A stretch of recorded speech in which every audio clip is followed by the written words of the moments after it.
नमस्कार। आज हम कुछ बहुत ही विशेष स्रोतों पर गहराई से बात कर रहे हैं। ये स्रोत हमें चक्र तीर्थ और पिप्पल तीर्थ की महिमा बताते हैं। जी हाँ। और ये स्थान सिर्फ तीर्थ ही नहीं बल्कि महर्षि दधीची, उनकी पत्नी गभस्तिनी और पुत्र पिप्पलाद के त्याग और भावनाओं की कहानी से भी जुड़े हैं। बिल्कुल, बहुत गहरी कहानी है ये। स्रोत बताते हैं कि चक्र तीर्थ इतना शक्तिशाली है कि वो ब्रह्म हत्या जैसे पाप भी धो सकता है। हाँ, ऐसी मान्यता है। और कहते हैं कि यहाँ भगवान शंकर स्वयं चक्रेश्वर रूप में है और यहीं भगवान विष्णु को उनका सुदर्शन चक्र मिला था। जी हाँ, बिल्कुल यहीं वो घटना हुई थी। कितना महत्वपूर्ण स्थान होगा फिर तो ये। बहुत ज्यादा। और देखिए, चक्र तीर्थ से ही जुड़ा है पिप्पल तीर्थ, जिसकी महिमा कहते हैं कि शेषनाग भी पूरी तरह नहीं बता सकते। अच्छा। हाँ, और असल में चक्रेश्वर ही पिप्पलेश्वर हैं। एक ही शक्ति के दो रूप समझिए। और इसके पीछे एक अद्भुत कथा है। तो चलिए उसी कथा को समझते हैं। कहानी शुरू होती है महान तपस्वी महर्षि दधीची से। जी, और उनकी पतिव्रता पत्नी गभस्तिनी से। हाँ। तो कहानी कुछ यूं है कि एक बार देवता वो दैत्यों पर विजय पाकर महर्षि दधीची के आश्रम पहुंचे। अच्छा। और वे थोड़े डरे हुए थे। उन्हें लग रहा था कि कहीं दैत्य उनके अस्त्र शस्त्र स्वर्ग से चुरा न लें। तो उन्होंने महर्षि से कहा कि आप इन्हें अपने पास सुरक्षित रख लीजिए। लेकिन ये तो बड़ी जिम्मेदारी थी, मतलब देवताओं के अस्त्र रखना। हाँ बिल्कुल।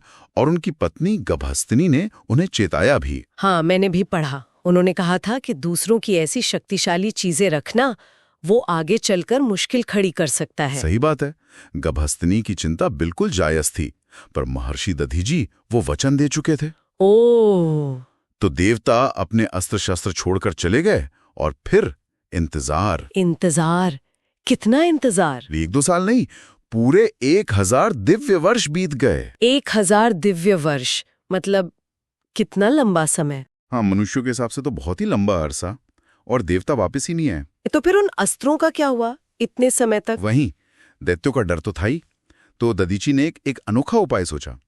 उन्होंने मंत्रों से पवित्र जल से उन अस्त्रों को धोया और उस जल को पी लिया। हाँ, इससे हुआ ये कि अस्त्रों का सारा तेज, सारी शक्ति वो महर्षि के हड्डियों में समा गई। अरे! और जो भौतिक अस्त्र थे वो शक्तिहीन होकर, समझ लीजिए, नष्ट हो गए। क्या गजब का तरीका था ये तो। शक्ति को अपने भीतर ही धारण कर लिया। लेकिन जब देवता वापस आए होंगे तब? हाँ, आए वो 1000 साल बाद लौटे और अपने अस्त्र मांगे। तब तो बड़ी मुश्किल हुई हो। मुश्किल तो हुई। दधीची ने सच बता दिया कि भाई वो अस्त्र तो अब मेरी अस्थियों का हिस्सा हैं। फिर देवताओं ने अपने मतलब के लिए ही सही महर्षि से उनकी अस्थियां ही मांग ली, ताकि वो उससे वज्र बना सकें। और महर्षि दधीची ने दे दी? उन्होंने सिर्फ अस्थियां नहीं दी, उन्होंने लोक कल्याण के लिए योग बल से अपने प्राण ही त्याग दिए। अविश्वसनीय। अपने वचन के लिए, लोक कल्याण के लिए इतना बड़ा त्याग। जी। लेकिन उनकी पत्नी गभस्तिनी, हमने सुना वो उस समय गर्भवती थी। हाँ, यही इस कहानी का सबसे दुखद, सबसे मार्मिक मोड़ है। गभस्तिनी, जिन्हें प्रातिथेयी भी कहा गया है, जब वो लौटी और उन्हें पता चला पति के देह त्याग का और देवताओं के इस कृत्य का, तो उनका दुख वो सहा नहीं गया।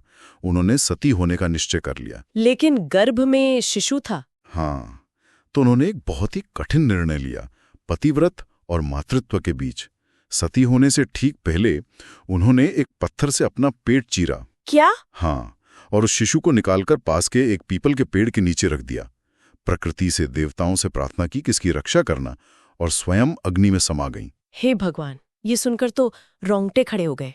उस अनाथ बालक का क्या हुआ फिर पीपल के नीचे? उस बालक का पोषण उसी पीपल के वृक्ष ने किया, औषधियों ने किया। और कहते हैं सोमदेव, मतलब चंद्रमा, अमृत प्रदान करते थे। अच्छा। तो पीपल से पोषण पाने की वजह से ही उस बालक का नाम पड़ा पिप्पलाद। पीपल से जुड़ा हुआ नाम। जी। और जब पिप्पलाद बड़े हुए और उन्हें पता चला कि उनके माता पिता के साथ क्या हुआ था, देवताओं ने क्या किया था, तब तो क्रोध आया होगा, जाहिर है। भयंकर क्रोध। उन्होंने ठान लिया कि वो देवताओं से बदला लेंगे। स्वाभाविक है। क्या किया उन्होंने? उन्होंने भगवान शिव की घोर तपस्या की उसी चक्रेश्वर स्थान पर।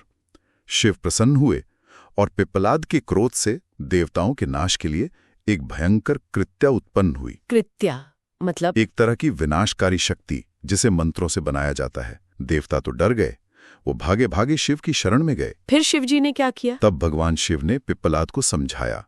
उन्हें उनके पिता दधीची के महान त्याग की याद दिलाई, उनकी मां गभस्तिनी के पतिव्रत और बलिदान का यश बताया। हाँ। उन्होंने कहा कि देखो, मारने वाले से बचाने वाला बड़ा होता है, क्रोध त्यागने में ही असली शक्ति है। शिव जी की बातों का असर तो हुआ होगा। हाँ बिल्कुल, पिप्पलाद का क्रोध शांत हुआ, उन्होंने क्षमा को चुना और शिव जी से वरदान मांगा। क्या वरदान? कि ये स्थान जहां ये सब हुआ उनके माता पिता के नाम पर और उनके पालक उस पीपल वृक्ष के नाम पर एक महान तीर्थ बने। और देवताओं ने मान लिया। देवताओं ने सहमति दी और शिव कृपा से पिप्पलाद को अपने माता पिता के दिव्य दर्शन भी हुए। बहुत सुंदर। तो इस तरह पिप्पलेश्वर तीर्थ की स्थापना हुई। जी, पर कहानी यहाँ पूरी नहीं होती। अच्छा, और भी कुछ है? हाँ, शिवजी के कहने पर फिर देवताओं, गायों जिन्होंने दधीची के शरीर से मांस हटाया था और दधीची की अस्थियों की शुद्धि के लिए गंगा में स्नान किया गया। अच्छा, शुद्धि के लिए। हाँ, और इस शुद्धि क्रिया से 3 और पवित्र स्थल बन गए, पापनाशन तीर्थ, गौ तीर्थ और पितृ तीर्थ। अरे वाह! वहीं देवताओं ने सूर्य देव की स्थापना की। वो स्थान प्रतिष्ठान तीर्थ कहलाया, जिसे आज पैठन भी कहते हैं। प्रतिष्ठान, पैठन। हाँ, सुना है। और खुद पिप्पलाद ने भी वहां शिवलिंग स्थापित किया। वो पिप्पलेश्वर महादेव के नाम से प्रसिद्ध हुआ। यानी एक ही घटना से, एक बलिदान से कितने सारे पवित्र तीर्थों का निर्माण हो गया। सही कहा आपने। चक्र तीर्थ और पिप्पलेश्वर तीर्थ की ये कहानी सिर्फ चमत्कार की नहीं है, ये त्याग, कर्तव्य, क्रोध और आखिर में क्षमा की एक असाधारण गाथा है। बिल्कुल। दधीची का देहदान, गभस्थिनी का वो आत्म बलिदान और मातृत्व, और पिप्पलाद का वो क्रोध से करुणा तक का सफर, ये सब इन तीर्थों को बहुत गहरा मतलब देते हैं। जी, इसीलिए शायद कहते हैं कि इन स्थानों का पाप नाशन, गौ तीर्थ, पितृतीर्थ, प्रतिष्ठान, पिप्पलेश्वर, इनका सिर्फ स्मरण करना या दर्शन करना भी पुण्य देने वाला है।